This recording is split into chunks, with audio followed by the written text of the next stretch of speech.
ہر اشرے کی اپنی فضیلت ہے، آخری اشرے میں سب سے زیادہ آخرت کی تیاری کرنی. ہم نے رمضان میں آخرت کی تیاری کرنی تھی، ہم سارا رمضان عید کی تیاری کرتے رہتے ہیں. کئی دن گزر جاتے ہیں بازاروں میں کپڑے خریدتے، پھر کئی دن گزر جاتے ہیں ڈیزائن پسند کرتے کہ سلوانا کون سا ہے، پھر یہ کہ 3 دفعہ گیا جوتا لینے. آپ نے سارا رمضان عید کی تیاری پہ لگا دی. ضرور نئے کپڑے خریدیں، ضرور نئے جوتے خریدیں، ضرور آپ اجلا لباس پہنیں، لیکن رمضان تو آخرت کی تیاری کے لیے. اگر آپ کا سارا وقت بازار میں گزر گیا تو آپ نے اس سے کیا حاصل کیا؟ چاہیے تو یہ تھا کہ کپڑے یہ رمضان سے پہلے خرید لیے جاتے، سلوا لیے جاتے. اب تو موسم کا بھی پتہ چل جاتا ہے کن دنوں میں کیسا ہوگا. اب تو یہ بھی کسی حد تک آسانیاں ہیں. رمضان المبارک سے پہلے سارے لین دین کر لیے جاتے. بزرگوں کی، صحابہ کی ایک بڑی تعداد تھی جو مہینہ مسجد میں گزارتے تھے رمضان. کہتے تھے وقت ضائع نہیں کرنا، پتہ نہیں دوبارہ ہاتھ آئے کہ نہ آئے، اس کو ضائع نہیں کرنا. تو میرے بھائی ان 3 چیزوں پر سب سے پہلے اہمیت دیں کہ جو فضائل ہیں ان کو ذہن میں بٹھائیں کہ شان کتنی. دوسرا کوئی کمرشل، میں بعض اوقات بڑی تکلیف محسوس کرتا ہوں جب میں اپنے حج اور عمروں کو کمرشل بنا ہوا دیکھتا ہوں نا، تو میں سوچتا ہوں کہ کن کن چیزوں کی ہم نے دکانیں ڈال لی. ضرور آپ اس سے جس حد تک ہو سکے آپ کام کریں، لیکن یہ کہ آپ نے ہر چیز کو بیچنا خریدنا شروع کر دیا ہے. یہی حال رمضان کے ساتھ ہوتا ہے. بہت سارے معاملات میں ہم دیکھتے ہیں کہ کمرشلزم بڑا عروج پہ. اور تیسری بات یہ کہ سارا ٹائم نئے نئے ملبوسات خریدنے میں ضائع کر دیتے ہیں. تو 3 باتیں تو یہ سمجھیں. پھر 3 عبادات ہیں رمضان کی. پہلے تو روزہ رکھنا،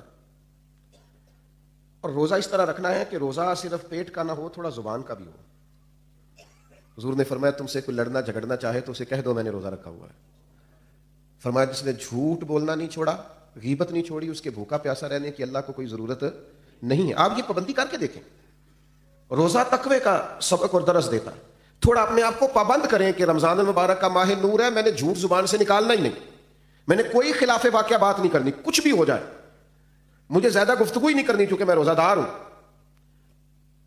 حضور علیہ السلام کی بارگاہ میں خواتین حاضر ہوئی تھیں تو انہوں نے کہا کہ ہم نے روزہ رکھا ہوا ہے. تو محبوب نے فرمایا یہاں کہہ تو کرو. تو کہہ کی تو گوشت کے لوتھڑے اور بوٹیاں ان کے حلق سے نکلیں. تو کریم فرمانے لگے تم نے وہاں بیٹھ کے غیبت نہیں کی؟ تو حالت روزہ میں تم نے مردہ بھائی کا گوشت نہیں کھایا؟ تم نے غیبت نہیں کی؟ تو بھائی آپ نے رب روزہ رکھنا ہے تو پھر تھوڑا سا اپنے آپ کو سمجھانا ہے. کوئی جھوٹ نہیں، کوئی غیبت نہیں، کوئی بدی نہیں، کوئی بددیانتی نہیں، کوئی بد نظری نہیں، کوئی بے حیائی نہیں. رمضان المبارک کا چاند طلوع ہوتے ہی اب اپنے آپ کو پورے طور پر کنٹرول کریں. رمضان محتاط رہنے کا مہینہ ہے، اس میں تھوڑی سی احتیاط کریں، اس میں تھوڑا سا غور کریں. اور اب تو الزام بھی کسی پہ نہیں دے سکتے کہ فلانے نے کرایا، شیطان تو ویسے ہی قید ہوتا ہے. اب تو اس کا نام لے کے جان بھی نہیں چھوٹے گی، وہ تو قید میں ہے. اب تو اپنے آپ پر پابندی ہی لگانی ہے. اب تو یہ کہ کنٹرول کرنا ہے. تو پہلی بات یہ کہ روزے کو بڑے حسن کے ساتھ ادا کریں، بڑی پاکیزگی کے ساتھ. روزہ بڑی نعمت ہے. آپ یقین کریں روزہ رکھا ہوا ہوتا ہے نا انسان نے تو عجیب سی وہ روحانیت محسوس کرتا ہے. روزہ عقیدہ توحید کا بہت بڑا اظہار ہے. پتہ چلتا ہے کہ یہ بندہ رب کو ماننے والا. کیوں کہ آپ گھر کے اندر اکیلے ہیں اور دروازے سارے بند ہیں اور کھانے کو ہر چیز پڑی ہے تو کیوں نہیں کھول کھا رہے آپ چوری لوگوں سے؟ بہت ساری عبادات میں لوگ معاذ اللہ دکھاوا نہیں کر لیتے. ہر چیز موجود ہے گھر میں، فریزر بھرا ہوا ہے انواع و اقسام کی چیزوں سے. کیوں نہیں کھا رہے؟ اس لیے نہیں کھا رہے کہ میرا رب مجھے دیکھ رہا ہے. عقیدہ توحید کی اتنی مضبوطی حالت روزہ میں حاصل ہوتی ہے کہ بندہ نور علی نور ہو جاتا ہے. تو یہ ایک بہت بڑی پریکٹس ہے رمضان المبارک کے اندر کہ پھر انسان اپنی مجموعی زندگی میں اسے لاگو کرے کہ مجھے صرف کیمرے کی آنکھ نہیں دیکھ رہی، مجھے وہ رب دیکھ رہا ہے جسے نہ اونگ آتی ہے نہ نیند آتی. یہ بہت بڑی ایک سعادت ہے. اور آپ پھر اس سے جو روحانیت پھوٹتی ہے، جو جلوے بنتے ہیں، جو رانائی پیدا ہوتی ہے. حضور علیہ السلام نے فرمایا رب کو تو روزہ دار کے منہ سے جو خوشبو آتی ہے وہی بڑی پیاری لگتی ہے، اللہ کو پسند بڑی. وہ جو تیرے منہ سے بو آتی، خوشبو آتی، وہ اللہ کو محبوب ہے. تو روحانیت کے ساتھ روزہ رکھا جائے. دوسری بات، رمضان اور قرآن کا آپس میں بڑا تعلق ہے. ابھی میں نے آیت پڑھی نا، شہر رمضان الذی انزل فیہ القرآن. رمضان اور قرآن کا آپس میں بڑا گہرا رشتہ ہے. نبی کریم صلی اللہ تعالیٰ علیہ وسلم کی بارگاہ میں حضرت جبریل امین علیہ السلام رمضان میں حاضر ہوتے تھے اور قرآن مجید کا دور کرتے تھے. بڑے خوش نصیب ہیں وہ حفاظ کرام جو قرآن مجید کا دور کر رہے ہوتے ہیں. نبی کریم حضرت جبریل امین کو قرآن مجید سناتے، پھر حضرت جبریل امین حضور کو قرآن مجید سناتے. یہ مسجدوں میں جب حفاظ، قراء، آئمہ یہ بیٹھ کر قرآن مجید پڑھ رہے ہوتے ہیں تو یہ ان جلووں کی یاد تازہ کرتے ہیں جو جلوے محبوب نے دکھائے اور حضرت جبریل امین کے ساتھ اور فرمایا. رمضان المبارک میں خوب قرآن مجید پڑھیں اور قرآن مجید سے جڑ جائیں اور قرآن مجید کی لذت پیدا کریں. دیکھیں اللہ کا فضل ہے امت پر. یہ کبھی نہیں ہو سکتا کہ کہیں مسجد موجود ہو اور حافظ موجود نہ ہو. یہ تو ہو سکتا ہے کہ کسی حافظ کو مسجد نہ ملے اور وہ رہ جائے اس دفعہ قرآن مجید نہیں سنا سکا، یہ نہیں ہو سکتا. کہ کسی مسجد والوں کو حافظ نہیں ملا اور وہ قرآن مجید نہیں سن سکے. یہ ممکن ہے. لوگ کہتے ہیں علماء کیا کر رہے ہیں, تو میں نے کہا ہے رمضان دیکھ لو نا کیا کر رہے ہیں. ہمارے مدارس نے اللہ کے فضل سے اتنے حفاظ بنا دیے کہ اب ہر معاملے میں آپ کو کہیں کمی نظر آ سکتی ہے, یہاں نہیں آئے گی اللہ کے فضل سے. نہ کبھی آپ یہ کہیں گے کہ آج مسجد میں جمعہ نہیں ہوا کیونکہ جمعہ پڑھانے والا کوئی نہیں تھا. یہ اللہ نے امت پر فضل فرمایا, اہلیان پاکستان پر فضل فرمایا. تو قرآن مجید کے حافظ بھی ہیں, قاری بھی ہیں, عالم بھی ہیں, ترجمہ کرنے والے, تفسیر کرنے والے بھی موجود ہیں. اب ضرورت ان لوگوں کی ہے جو قرآن مجید سے محبت کریں. محفلوں میں رکے آتے ہیں نا, فلانی نعت سناؤ نعت خواں کو, بڑی اچھی بات ہے, بھیجا کریں. لیکن کبھی کبھی نا یہ بھی رکا بھیجا کریں کہ دل بڑا کر رہا ہے سورہ رحمان سنائیں. اب ہلکے ہلکے بولیں آپ. اور کچھ نے تو صرف گھورا ہی ہے مجھے, بھائی رکا آتا ہے نا جی فلانی نعت بڑی پسند ہے, تو بھائی ایک رکا لکھ کے بھیجو نا جناب, سورہ ملک بڑی پسند ہے ذرا سنائی جائے. یہ آپ رکا لکھے نہ اور لکھ کے بھیجے نا, میرا دل کر رہا ہے سورہ ابراہیم کی تلاوت ہو, سورہ نوح کی تلاوت ہو, سورہ یوسف کی تلاوت. یہ بھی ذوق پیدا کرے, یہ بھی اپنے دل میں لائیں چیز. ہمارے ملک میں نا ایک رواج بن گیا ہے, ہر چیز کو مشکوک کر دو, شک پیدا کر دو. اور نہیں جی نہیں اس کے بغیر بھی گزارا ہو سکتا ہے, اور نہیں جی نہیں یہ کوئی فرض واجب نہیں ہے, اور نہیں جی یہ ضروری نہیں ہے. مزاج بن گیا. اور پھر اس طرح کے لوگ چونکہ انوکھی بات کرتے ہیں, یہ ہٹ کے بات کرتے ہیں, تو دل کو بڑی اچھی لگتی ہے, نفس بڑی جلدی قبول کرتا ہے. لوگ کہتے ہیں وہ فلاں مولانا اتنا پڑھا لکھا ہے, وہ کہہ رہا تھا کہ کوئی ضروری نہیں. کچھ سالوں سے نا ہمارے ملک میں تراویح کے خلاف بھی بڑا پراپوگنڈا ہوتا ہے اور بڑا جم کے ہوتا ہے. وہ جی فرض نہیں جی واجب نہیں, کس نے کہا ہے کہ فرض واجب ہے؟ لیکن سنت تو ہے نا, عبادت تو ہے نا. کیا جناب فاروق اعظم رضی اللہ تعالیٰ عنہ نے باقاعدہ جماعت نہیں کروائی؟ کیا نبی کریم علیہ السلام نے خود تشریف لا کر کے تراویح کی نماز نہیں پڑھائی؟ ہر چیز کو مشکوک بنا دینا. لوگ جڑے ہوئے ہیں, اللہ کے فضل سے آتے ہیں, اور سال میں ایک موقع بنتا ہے جب سنانے والے قرآن مجید سنا لیتے ہیں اور سننے والے سن لیتے. میں نے بوڑھے بزرگ دیکھے اپنی زندگی میں کہ ان کو دعوت دے رہا ہے کچھ شخص اور کہہ رہا ہے آج افطار میرے ساتھ کر لیں, تو وہ کہنے لگے یار میں نے نا قرآن مجید اپنی مسجد میں سننا شروع کیا ہوا ہے, اور میرا آج 23واں پارا میرا دل نہیں کر رہا, تو میں ذرا مکمل کر لوں, 27 پہ ختم ہو جائے گا تو پھر میں آ جاؤں گا. یار کتنا مزہ آتا ہے یہ باتیں سن کے, کتنا ذائقہ آتا ہے کہ قرآن مجید سے بندہ جڑا ہوا ہے, اس کی ترتیب چل رہی ہے. اور اب تو میں ایسے دوستوں کو بھی جانتا ہوں کہ جو رات کو وہ ترجمے کے ساتھ ایک پارا دیکھتے ہیں جو انہوں نے اگلی رات سننا ہوتا ہے, وہ دن بھر کہیں اس کا مطالعہ کرتے رہتے ہیں کہ پھر کچھ نہ کچھ شناسائی ہو جائے گی, رات کو سنیں گے تو مزہ دوبالا ہو جائے گا. تو لوگ قرآن مجید سے جڑے ہیں, اللہ کے کلام سے جڑے ہیں, قرآن پاک سے جڑے, اور آپ یہ ہے کہ مشورے دے رہے ہیں گھر بیٹھ کے کہ کوئی ضروری نہیں. کس نے کہا ہے ضروری ہے؟ لیکن کیا تم نے وہ محبوب کی حدیث نہیں سنی, نہیں پڑھی کہ محبوب علیہ السلام نے فرمایا رمضان اور قرآن دونوں اللہ کی بارگاہ میں بندے کی سفارش کریں گے. رمضان کہے گا اللہ میں نے اسے دن بھر کھانے سے روکے رکھا, اور قرآن مجید کہے گا مالک یہ رات کو کھڑا ہو کے پڑھتا سنتا رہا. فرمایا رمضان اور قرآن کی سفارش سے اللہ بندے کی مغفرت فرما دے گا. قرآن مجید سے تعلق بنا ہے. اور یہ رات کا قیام ہے, آپ کی میں بات نہیں کرتا, میرا ویسے ہلکا سا تجربہ یہی ہے کہ مل کے جماعت کے ساتھ کام ہو جائے تو ہو جائے, تنہا ڈیوٹی لگائی جائے نا. کچھ دوست ایسے ہیں وہ تراویح جماعت سے پڑھ لیں تو پڑھنے رہ جائیں تو سستی ہو جاتی ہے. صحیح کہہ رہا ہوں, یہ اہتمام کے ساتھ ہو جائے تو ہو جائے, ورنہ بہت ساری جگہوں پہ سستی رہ جاتی. تو رات کے قیام کا اہتمام کریں. نبی پاک علیہ الصلوۃ والسلام نے فرمایا جس شخص نے رمضان المبارک میں احتساب کی نیت کے ساتھ قیام کیا اور ایمان کے ساتھ قیام کیا, اللہ اس کے پچھلے سارے گناہ معاف فرما دے گا. اور ایک اور چھوٹا سا مشورہ بھی آپ کو دینا ہے, آگے پیچھے تو بڑا مشکل ہوتا ہے سحری میں اٹھنا, تو رمضان میں تو اٹھنا ہی اٹھنا ہے نا. ایسا نہ کریں کہ جب صبح اٹھیں تو 10 منٹ پہلے اٹھیں, 4 رکعتیں تہجد کی بھی پڑھیں. اٹھنا تو ہے, تو کیا سعادت ہے. ایک روایت میں فرمایا کہ ہر نیکی پر تو ثواب ہوتا ہے نا. فرمایا جب نوجوان اٹھ کے سویرے تہجد پڑھتا ہے تو رب اسے دیکھ کے مسکراتا ہے جو اس کی شان کے لائق. کتنی عظمت کی بات. آپ صبح 10-15 منٹ پہلے اٹھیں, 4 رکعتیں, 6 رکعتیں, 8 رکعتیں, 12 رکعتیں تہجد کی پڑھیں, اس کے بعد پھر آگے چلیں. تو ایک تو روزہ اہتمام سے, اور دوسرا قرآن مجید سے تعلق, نوافل سے تعلق, تھوڑا سا نا مطلب انسان وقت نکالے, عبادات میں رہے. سارا سال ہم خبریں سنتے ہیں ٹی وی پہ اور موبائل پہ, تو انقلاب آ گیا پھر خبریں سننے سے. اگر کوئی ملک تبصروں سے ٹھیک ہوتا نا تو سب سے پہلے پاکستان ٹھیک ہونا تھا. اس لیے کہ جتنے تبصرے ہمارے ملک میں ہوتے ہیں کسی اور جگہ بڑے تبصرے, ہر آدمی کی جیب میں موبائل اور ہر بندہ ہی سیافی ہے, ہر ایک کے پاس یہ اندر کی خبر ہے, اور سارے تبصرے کر رہے ہیں. میرے بھائی 1 مہینہ تبصرے رہنے دو, میری تو مانو تو خبریں بھی رہنے دو. آپ 1 مہینہ اپنے آپ کو قرآن مجید سے جوڑو, آپ کوشش کرو خوب توجہ کے ساتھ اللہ کی عبادت. اور ایک تیسری عبادت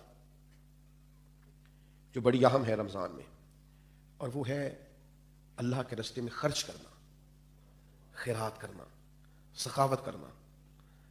یہ سخاوت صرف امیر آدمی کی ڈیوٹی نہیں. غریب ذرا زیادہ غور سے سنیں کیا کہہ رہا ہوں. نبی پاک علیہ السلام نے فرمایا تم ایک کھجور اللہ کے راستے میں دیتے ہو نا، ایک کھجور، پھر سنو کیا عرض کر رہا ہوں، ایک کھجور تم اللہ کے راستے، کیا مثلا قیمت ہے آج ایک کھجور کی، اور ہمارے یہاں کیا حیثیت ہے؟ فرمایا ایک کھجور جب تم اخلاص کے ساتھ اللہ کے راستے میں دیتے ہو، اللہ تبارک و تعالیٰ اسے قبول فرما کے اپنے سیدھے دستے مبارک میں لیتا ہے جو اس کی شان کے لائق، اور فرمایا تمہاری اس ایک کھجور کی اللہ نشو و نما کرتا ہے، اسے پالتا ہے، بڑا کرتا ہے، فرمایا وہ ایک کھجور اللہ تعالیٰ پہاڑ کے برابر کر دیتا ہے۔ اور ایک یہاں تو ایک کھجور کی بات ہے نا، ایک حدیث میں حضور نے فرمایا دوزخ سے بچ جاؤ، چاہے کھجور کا ایک ٹکڑا صدقہ کر کے بچ جاؤ، لیکن دوزخ سے بچ جاؤ، کچھ خیرات کچھ صدقات اس کا مزاج پیدا کرے۔ اور ہمیں تو دین نے یہاں تک کہا ہے، سخاوت یہاں سے شروع کرنے کا فرمایا کہ گوشت بناؤ تو شوربہ زیادہ کر لیا کرو، پڑوسیوں کو بھی شامل کر لو۔ نبی کریم علیہ السلام نے فرمایا شوربہ ذرا زیادہ کر لو اور پڑوسیوں کو شامل کر لو۔ کچھ لوگ سخاوت کا مزاج نہیں رکھتے، وہ کہتے ہیں میں خود بڑا غریب ہوں۔ او بھائی بانٹنے کا مزاج تو بنائے، اللہ عطا بھی کرے گا۔ 2 آدمیوں کا کھانا 3 آدمی کھا سکتے ہیں، 3 کا 4 آدمی کھا سکتے ہیں۔ ہم نے دیہاتوں میں وہ بزرگ بھی دیکھے جو صرف اپنی پکی ہوئی افطار لے کے مسجد میں چلے جاتے تھے، کہتے تھے شاید کو مسافر بھی آ جائے تو میں شامل کر لوں گا، صرف اپنے لیے جو افطار کا سامان تھا اسی کو ذرا بڑھا کے لے جاتے کہ مسجد میں جا کے کھولتا ہوں روزہ، شاید وہاں مجھے کوئی مسافر مل جائے۔ سخاوت مال سے ہوتی نہیں، اگر بندے کا دل بڑا نہ ہو تو، صرف پیسوں سے نہیں ہوتی اگر ظرف بڑا نہ ہو۔ اور بندہ غنی ہمیشہ دل کا ہوتا ہے، کتب حدیث میں پورا باب ہے کہ بندہ دل کا غنی ہوتا ہے۔ اس لیے درویش نے کہا تھا مالاں والے سخی نہیں ہوندے تے سخیاں کول مال نہیں ہوندا، مالاں والے سخی نہیں ہوندے تے سخیاں کول مال نہیں ہوندا، ہاں ایتھے اوتھے دوویں جہانی سخی کنگال نہیں ہوندا۔ یہ مت سمجھنا پھر اس کے پاس ہوتا کچھ نہیں، وہ کرتا سخاوت ہے، پر کیا بات، وہ کنگال نہیں ہو سکتا، ہر وقت اس کی جیب بھری رہتی۔ میرے بھائی خوب سخاوت کریں۔ نبی پاک علیہ السلام نے فرمایا کسی کو روزہ افطار کراؤ، جتنا ثواب اسے رکھنے کا ملے گا اتنا تمہیں افطار کرانے کا ملے گا۔ اور فرمایا یہ تو اس کے لیے بیان کیا جو صرف ایک گھونٹ پانی سے یا ایک کھجور سے افطار کرائے، جو پیٹ بھر کے کھلائے اس کا تو اجر وراء الورا۔ نبی پاک علیہ السلام کی سخاوت رمضان میں بڑھ جاتی تھی، حضور قیدیوں کو رہا کرتے، بانٹتے، زیادہ سے زیادہ دیتے اللہ کے راستے میں۔ لیکن ہمارے ہاں سیاسی افطاریاں ہوتی ہیں، سیاسی یعنی اپنے اپنے تعلق والوں کو بلایا کسی وی آئی پی جگہ پہ، اور وہاں جناب بہترین اچھے کھانے بوفے شوفے لگائے، تو جو غریب بیچارے جن کا حق بنتا تھا، جن کے لیے ضرورت، وہ مجھے بچے کہنے لگے ہم روز دسترخوان لگاتے ہیں، بڑے لمبے خرچے ہیں۔ تو میں نے کہا بتاؤ کبھی کوئی امیر بھی آ کے بیٹھا ہے تمہارے دسترخوان؟ کہنے لگے نہیں، غریب لوگ ہی آتے ہیں۔ تو پھر میں نے کہا تم اللہ کی اس بات پر راضی نہیں ہو کہ رب کریم نے توجہ دلا دی ہے، یہاں آ جاتے ہیں غربا کہ چلے یہاں افطار کر لو، بہت بڑی سعادت ہے۔ بہت سارے لوگ ایسے ہیں جن کو ضرورت ہوتی ہے، لیکن ہمارا مزاج یہ ہوتا ہے کہ ہم اس کو بھی نا، رمضان کی افطاریاں بھی ان کو بھی دنیا داری بنا لیتے ہیں، ووٹ پکے کرنے کے لیے، تعلقات پکے کرنے کے لیے، گاہک اور سیلز مین پکے کرنے کے لیے، اسی میں اس کو بھی لگا دیتے ہیں۔ کچھ کام جنت پکی کرنے کے لیے بھی کر لینے چاہیے۔ وہ ایک درویش سکول چلاتے تھے نا، تو وہ جو بچہ بھی آ کے منت کرتا نا، ان کا وہ کلرک جو تھا، جو ایڈمن کا آدمی داخلہ کرتا تھا، تو فیس رکھی ہوئی تھی داخلے کی، تو وہ اس کے پاس لوگ جاتے، وہ فیس بتاتا، تو وہ آ کے ان سے کہتا جناب وہ فیس مانگ رہا تھا، اس کو فری داخل کر لو، غریب ہے۔ 2 بھی داخل کیے، 4 بھی کیے، 6 بھی کیے، وہ درجنوں روزانہ فری داخل ہونے لگے۔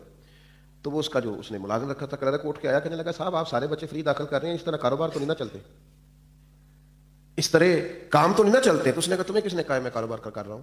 کہا پھر آپ کیا کر رہے ہیں؟ کہنے لگے میں اپنے جنازے کے بندے پکے کر رہا ہوں، میں اپنے جنازے کے، کسی کو کہنا نہ پڑے میرے لیے دعا کر، کچھ پکے ہو جائے، جب میں جاؤں مروں تو ان کے دلوں سے دعا نکل جائے، اکھاں جدوں میٹیاں زمانہ مینوں روے گا، اپنا تے اپنا بیگانہ مینوں روے گا، جدوں نہ میں دسیا میں خاراں نوں میں خانے وچ جام ٹوٹ جان گے، میں خانہ مینوں روے گا۔ کئی لک لک رون گے تے کئی بک بک رون گے، گلیاں دا یانا تے سیانا مینوں روے گا۔ او بھائی آپ کچھ ایسا تو کریں کہ کچھ جنت بھی پکی ہو، کچھ جنازے کے بندے بھی پکے ہوں۔ ساری دنی رمضان میں بھی افطار کرانے لگے تو وہی آپ نے پکے کر لیے اپنے ووٹر سپورٹر اور سیلز مین اور گاہک، کس چکر میں پڑ گئے؟ تو میں کہہ رہا تھا کہ ہر چیز کو کمرشل نہ بنائیں۔ یہ ماہ نور و سرور رمضان المبارک، اس میں پوری تیاری کے ساتھ داخل ہوں، پورے حسن ظن کے ساتھ داخل ہوں، ساری برکات اس کی سمیٹنے کی کوشش کریں۔ 3 باتیں میں نے شروع میں نصیحت کی عرض کی، پھر 3 عبادات پہ زور دیا، اب 3 گزارشات کرنی ہے آپ سے۔ کر لوں جی؟ چلیں جمہوری ملک ہے، آپ سارے نہیں بول رہے، کر لوں بات؟ ایک تو رمضان میں غصہ نہیں کرنا، مشکل کام بتا دیے، غصہ نہیں کرنا، نہ گھر والوں پہ نہ باہر والوں پہ۔ کچھ لوگ باہر بالکل نہیں کرتے، گھر بہت زیادہ کرتے ہیں، تو غصہ نہیں کریں، چھوڑ دیں، اس سے نا روحانیت پہ بڑا اثر پڑتا ہے۔ کبھی کبھی غصے سے غصہ انسان کو تکبر تک لے جاتا ہے، وہ خطرناک صورتحال ہو جاتی ہے، روحانی زندگی میں بڑی تباہی مچاتا ہے۔ دوسری گزارش آپ سے یہ کرنی ہے کہ ماہ رمضان المبارک میں کوشش کریں آپ جن سے آپ ناراض بھی ہیں نا، اگر کچھ ایسا ہے نا کہ آپ ان کو معاف نہیں کر پا رہے تو رمضان میں کر دیں معاف، بوجھ اتر جائے گا۔ آپ تو معاف کر کے جائیں نا اللہ کی بارگاہ میں، آپ تو گنجائش پیدا کریں نا، آپ نے روزے رکھنے اللہ کے حضور حاضر ہونا ہے، معاف کر دیں۔ یہ معافی بڑی برکت والی چیز ہے، کلیجہ ٹھنڈا ہو جاتا ہے۔ بدلہ لے کے انسان تنگ ہوتا ہے، انتقام لے کے اور زیادہ گھٹن فیل ہوتی ہے، لیکن معاف کرنے سے سکون پیدا ہوتا ہے، ٹھنڈک محسوس ہوتی ہے۔ تیسری میری گزارش آپ سے یہ ہے، رمضان المبارک میں لوگوں کے لیے آسانیاں کرنے کی کوشش کریں، خود سے محسوس کر لیں کہ کہاں آپ کی ضرورت ہے اور آپ وہاں پہنچ جائیں۔ اگر آپ کہیں نماز پڑھنے کے لیے بھی جاتے ہیں تو ایثار کا مظاہرہ کریں، دوسروں کو گنجائش دے دیں، دوسروں کو موقع دے دیں۔ اگر آپ کا کہیں لین دین ہے اور سامنے والا تنگ دست ہے تو اس ماہ مبارک میں کم از کم اس کے لیے آسانی رکھیں، گنجائش کریں، جس حد تک ہو سکے دوسروں کو تکلیف سے بچائیں۔ آہستہ آہستہ نا کچھ شدتیں سی پیدا ہو گئی ہیں مسلمانوں کے دلوں میں، اپنی ذات کے لیے رنجشیں بڑھ گئی ہیں۔ خوبصورت ترین لوگ بھی بعض اوقات حالات کے تقاضوں کی وجہ سے اس طرح کا معاملہ کرتے ہیں جو ان کی شخصیت کے ساتھ میچ نہیں کرتا۔ محسوس ہوتا یار تو بڑا عظیم آدمی ہے، تیرا نہیں بنتا یوں کرنا، تو بہت بڑے قد کاٹ کا آدمی ہے، تیرا معیار بڑا بلند ہے، تیرا نام بڑا اونچا ہے، تیری سوچیں اور تیرے وچار بڑے پائے کے ہیں، تجھے اس طرح نہیں کرنا چاہیے۔ رمضان شریف بہت بڑی تربیت کا ماہ مبارک، کوشش فرمائیں اس میں کہ آپ درگزر سے کام لیں، آپ آسانی کریں، آپ کوشش کریں کہ کسی شخص پر بوجھ نہ بنے۔ میں تراویح پڑھنے کے لیے لوگ آیا کرتے تھے تو ایک دفعہ حافظ صاحب سے نا کچھ ان کو مشابہ زیادہ لگے سنانے میں، تو ایک دوست کہنے لگے کہ میں نے ان سے بات کرنی ہے، میں نے کہا آج نہ کرنا۔ کہنے لگے کیا مطلب؟ میں نے کہا آج آپ نے بات نہیں کرنی، اس لیے کہ وہ پہلے خود بڑے ڈسٹرب ہیں، وہ جو زیادہ لگے ہیں نا ان کو درمیان میں جا کے، وہ پچھلوں کی انہوں نے ٹینشن لی ہے کہ میں تو اتنا یاد کیتا سی یہ کی بڑے ہیں، تو آپ کو نہیں پتا تو بوجھ کیوں بنے ہم کسی کی طبیعت پہ۔ تو آج نہ سارے ان کو شاباش دے کے گزر جاتے ہیں، تو کل بات کریں گے، تو اللہ نے فضل کیا کل ایسا ہوا ہی کچھ نہیں۔ تو ہم بعض اوقات اتنا پریشرائز کر دیتے ہیں بعض چیزوں کو کہ جب کوئی بندہ پریشر میں آ کے کوئی کام کرتا ہے تو صحیح بھی کرنا ہونا تو اس سے غلط ہو جاتا ہے۔ تو تھوڑی گنجائش دینی ہے، لوگوں کے لیے آسانی کرنی ہے، کہیں بس اسٹاپ پہ کہیں خریداری کے لیے جائیں، کسی جگہ بھی تھوڑی گنجائش دیں کہ جناب آپ پہلے کر لیں، میں انشاءاللہ کر لوں گا، میرے پاس وقت ہے، ٹائم ہے۔ تھوڑا سا حوصلہ بڑا کر کے جئیں، جینے میں مزہ آئے گا، لطف اور سرور حاصل ہوگا۔ یہ بڑی خوبصورت بزم سجائی گئی اور پھر اتنے خوبصورت عنوان پر کہ ہم نے رمضان المبارک کے تعلق سے کچھ باتیں کی۔ اللہ تعالیٰ اس خیر سے ہمیں بہت زیادہ حصہ نصیب فرمائے۔ اللہم صلی علی سیدنا و مولانا محمد معدن الجود والکرم وآلہ وبارک وسلم۔ اللہ ہمارا مل بیٹھنا اپنی بارگاہ میں قبول فرما۔ اللہ تعالیٰ اس کی برکت سے ہمارے گناہوں کو معاف فرما دے، ہمارے گناہوں کو معاف فرما دے، ہماری غلطیوں سے درگزر فرما، ہمارے علم کو نافع فرما، ہمارے اعمال کو صالح فرما، اخلاص کی نعمت عطا فرما، للہیت عطا فرما، سجدوں کا ذوق عطا فرما، عبادتوں کا شوق عطا فرما، تلاوتوں کی لذت عطا فرما۔ اللہ تعالیٰ بیماروں کو شفا عطا کر دے، مقروضوں کو قرض کے بوجھ سے رہا کر دے، تنگ دستوں کے رزق میں وسعت پیدا فرما دے۔ کریم مالک، جن دوستوں نے یہ بزم سجائی ہے انہیں بہترین صلہ عطا فرما، قرب و جوار سے یا دور دراز سے جتنے بھی دوست تشریف لائے، اللہ تعالیٰ سب کو اپنی بارگاہ رحمت سے جزائے خیر عطا فرما، اجر عظیم عطا فرما، امت کی خیر فرما، عالم اسلام کی خیر فرما، پاکستان پر اپنا فضل فرما۔ اللہم انا نسألک العفو والعافیۃ فی الدین والدنیا والآخرہ، رب اغفر وارحم وانت خیر الراحمین، وصلی اللہ تعالی علی حبیبہ سیدنا محمد۔